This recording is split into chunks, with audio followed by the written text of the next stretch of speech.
Hey everyone, Bloodsplat here, and today I will be doing a key binding guide for World of Warcraft. I will be going over how to do that smooth transition from clicking your abilities anywhere on your screen to actually key binding your abilities to a mouse, a keyboard, a keypad, whatever it might be. It's going to improve your skill as a player by at least 100 times if you successfully keybind all of your abilities, and anyone that has done so will agree with me on this.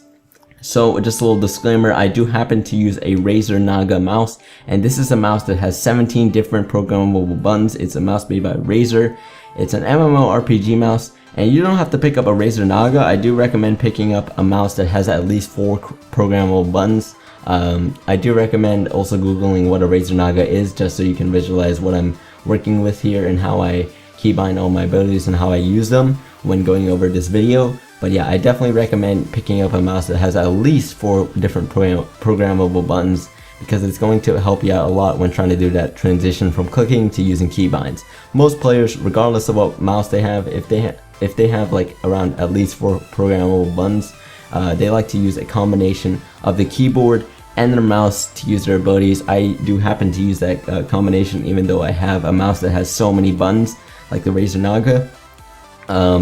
Because that combination works out to be the best, since whenever you're playing a game such as WoW, you're most likely going to be using your keyboard and your mouse, and it's just nice to use the two as a combination whenever you're using your abilities.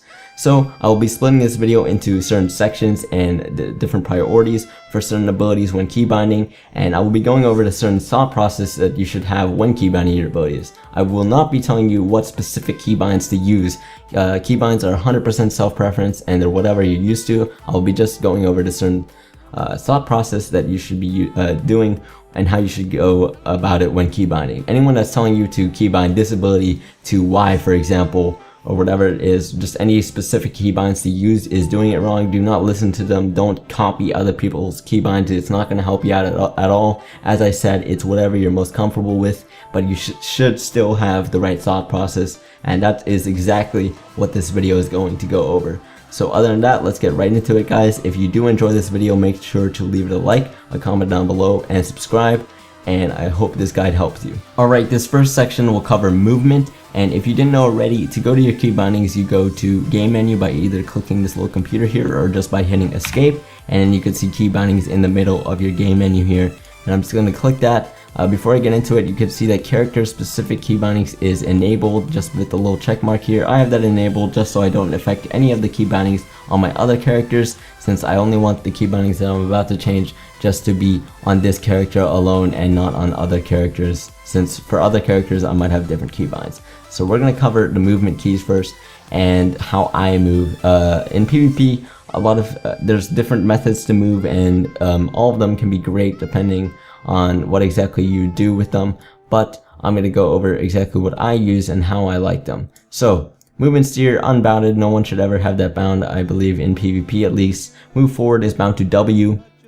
For me, most people use the standard WASD to move. Some people use ESDF. It depends on your playstyle. Most people like to use WASD, and I do not have move backward bound to S. I have unbounded that, and I use S for another spell, which is Arcane Explosion. As you can see here to the right of my screen, it is bound to S, and that just opens up a free spot for another ability. Since I rarely have to backpedal, I should never really be backpedaling in the middle of a PvP situation. There might be some situations where I might have to, like such as eating a trap, a frozen trap for a healer correctly, but it's just not worth it, which is why I just have it bound to down arrow, which I rarely click, which I rarely press. Then I have turn left bound to A and D.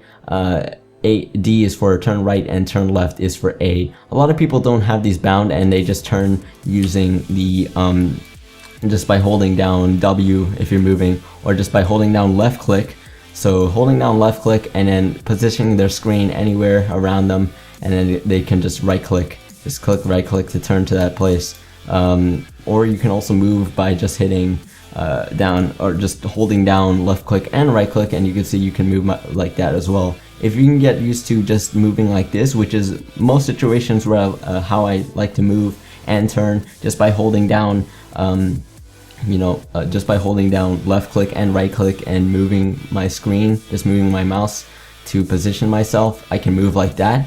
In most situations, it's very nice to move like that, since it opens up a lot of space on your keyboard to bind to other abilities, and you can also move more swiftly, since if your keyboard turn, you see it takes ages to turn left or to turn right, and you should never be doing that in PvP. The reason I have I still have A and D bound to turn left and right, even though I use that method to move by holding down left click and right click most times, is because I have a special method that I got used to ages ago to strafe, and that's how you should be mainly moving in PvP, is by strafing. I don't actually have strafe left and strafe right bound. Most people do, either to Q and E, but I actually use Q and E for other abilities, and you can see that E is bound to evocation. Like I said, this is all self-preference, but E is bound to evocation, as you can see to the right of my screen, and Q should be bound to, I have shift Q as conjure mana buns, and I have, where's Q? Oh, Q is bound to mirror image, as you can see right here. And yeah, so the way I strafe, since the strafing method is the most important method you should be using whenever you're in a PvP situation, such as arena, whenever you're trying to get around a pillar or something, you should be strafing rather than just turning and moving, since it's much more faster and effective. The way I strafe is by holding down right click and then either pressing A or D. So D to move right, A to move left, and that just depends on what you have bound to turn left and turn right. So if turn left was S, for example, so if where I have turn left here, if that was S, and turn right was F, I would be holding down S to turn left, and then holding down I would be holding down F to turn right. And that's just not turn right, but strafe right and left. And you can see that this is a method to strafe without actually having to bind your strafe keys. I do recommend, though, if you can get used to it, to just bind your strafe keys. This is just a method that I got used to. I believe people like Swifty like to use this method, and that's how I actually got introduced to it a few years ago when watching his video. And yeah, and so that's how I like to strafe left and right. So I have A and D bound, strafe left and right unbound, so I can use those keys for other abilities. Spacebar to jump, very standard. Sit and move down, these don't matter at all. You can bind these to anything you want, and that just covers the movement part of this video for key bindings. The next part of this video will go over some of the keybind priorities and how they categorize into different sections. Just a little mention, I did kind of steal this idea from Cobrex keybinding video guide. I thought it was very interesting and very helpful on how he explained all of his different key bindings and how he categorizes all of his abilities into key bindings of high priority, medium priority, and low priority being the last. And I'm going to explain to you guys how I keybind my abilities using those different priorities and what kind of thought process I have when I'm going throughout that process. So let's get right into it. Alright, firstly we're going to go over the high priority category, and those consist of abilities that you want to be able to use very fast, very swiftly, with no hesitance. You want to make sure you get them off and have no delay between you reacting and wanting to use that ability to you actually being able to use it by hitting your keybind. You want to make sure there's no delay at all. These are usually abilities that are very important to get off, such as Ice Block, for example, as a Frost Mage. You want to make sure you get Ice Block as fast as possible, or just abilities that you spam a lot. You want to make sure you have efficient keybinds for abilities that you use a lot, and making sure the abilities that you use a lot have keybinds that are very easy to use, such as Frostbolt is bound to 1, Ice Lance is bound to 2. These are abilities that I will be using a lot, which is why they are bound to such easy keybinds such as 1 and 2. The second category is the medium priority abilities, and you should be making sure to keybind all of these abilities as well as the high priority abilities that we just went over. And these are generally abilities that you'll be using a lot and also kind of spamming, but not as much as the high priority abilities that we just went over. And you don't have to get them off just as quickly. You should be making sure that you keybind all of these abilities in this category, as I mentioned. And they're basically any ability set spells that you'll be using a lot in combat, generally CCs, or abilities that have or abilities slash spells that have a short to medium cooldown. Anything that you'll be using a lot in a PvP situation, but you won't be spamming as much, and you don't have to get it off instantly, and making sure that you're very comfortable with them. You should still be very comfortable with these binds. So try to get used to all the different binds, because as a World of Warcraft player, you have to get used to and be comfortable with a lot of binds. Since there's so many important abilities. I know in Warlords of Draenor they're scaling down the number of abilities, and hopefully that will help us out a lot as players. But for now, this is how it's going to be, and you should generally just get used to it, since it's going to improve yourself as a player a lot. And as for the last category, we have the low priority abilities, and these are abilities you rarely have to use under any pressure. You rarely or should never have to use these abilities mid-fight. And they generally consist of abilities such as your mount, your eating, your conjure mana gems if you're a frost mage, and your buffs. The buffs can be pushing it depending on what class you play. I know as a frost mage you should be kind of considering your buffs as a medium priority ability, since I know there's many situations as a frost mage where you might have to change your armor, which is considered as a buff mid-game, since all your armors serve different functions, and you gotta make sure that you have the right armor on for what situation you're under. So for example, mage armor is reducing damage against spells, and molten armor is reducing damage against physical attacks. So it's very important to make sure you have the right armor on, and there are different situations mid-arena where you might have to change your armor. So I do recommend binding all these abilities if you can, or binding as much of them as you can. Rather, other than the buffs, if you don't bind all of the abilities other than the buffs, it's not going to hinder your gameplay really at all. But the more buffs or the more binds that you have for these abilities in this category, it's just going to furthermore improve your skill as a player and make you much more fast. So as I said, these are abilities just for your mount, your mana gem, your healthstone, for example. Things that you will rarely ever use, or abilities that have a very long cooldown, such as maybe time warp. I don't even have time warp bound, so that's an example of just one of the abilities that is considered a low priority ability that I don't even have bound. But generally I like to bind as much as I can and try to get used to it, since there are a lot of important spells, and there are many different situations which you might have to use a certain ability even though you don't think of it when binding your abilities. So that's why I like to get used to all of my keybinds.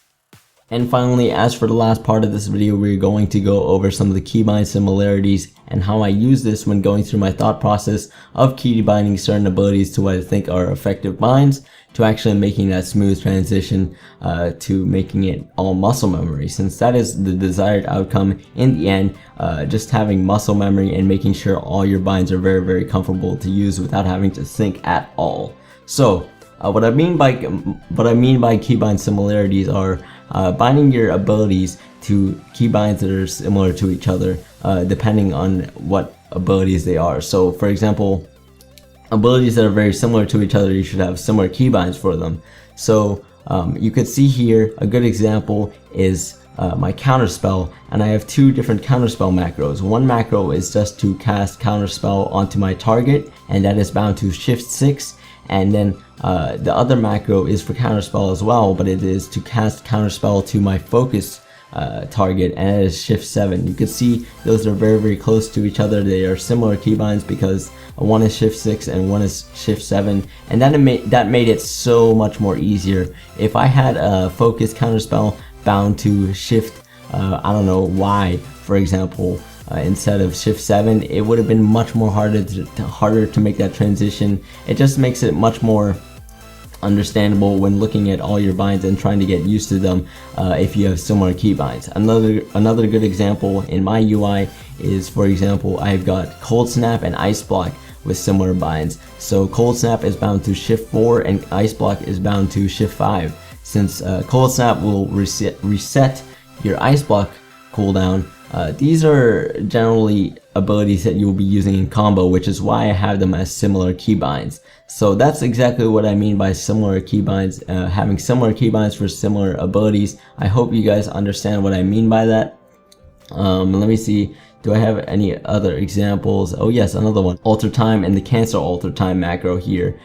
Different macros as you can see here. One is just a normal alter time, because all it does is cast alter time, and then I have the other one which just cancels alter time. So the one to just cast alter time is shift 3, and the one to cancel alter time is control 3. So you can see exactly what I mean by having similar keybinds for similar abilities. This helps you out a lot. I cannot push on this further on how much this has helped me when going through all my keybinds, because I used to have keybinds that had no relevance at all. They were just the most random keybinds. They certain abilities had no similarities to any other abilities in regards to keybinds, and it made it so much more difficult to get used to those keybinds, which is why I started doing this. But other than that, that covers up the whole entire video, guys. I hope you guys enjoy this very detailed video slash guide on all my keybinds. I hope it helps you out a lot when trying to get introduced to keybinds, or just trying to improve your keybinds for PvP, regardless of what class you play. I tried to make this as as broad as possible, and not just relating to Frost Mage, since most of my guides on my channel are relating to a Frost Mage, but I'm sure a lot of you guys that watch me don't even play a Frost Mage. And keybinds are something that they generally don't have to be specific to a class. I just gave examples regarding my class, and just to remind you guys again, keybinds are 100% self-preference when it comes to specific keybinds. So don't take any of the keybinds that I use here and just use them because I use them. They are keybinds that are very, very unique to me, and I've gotten used to.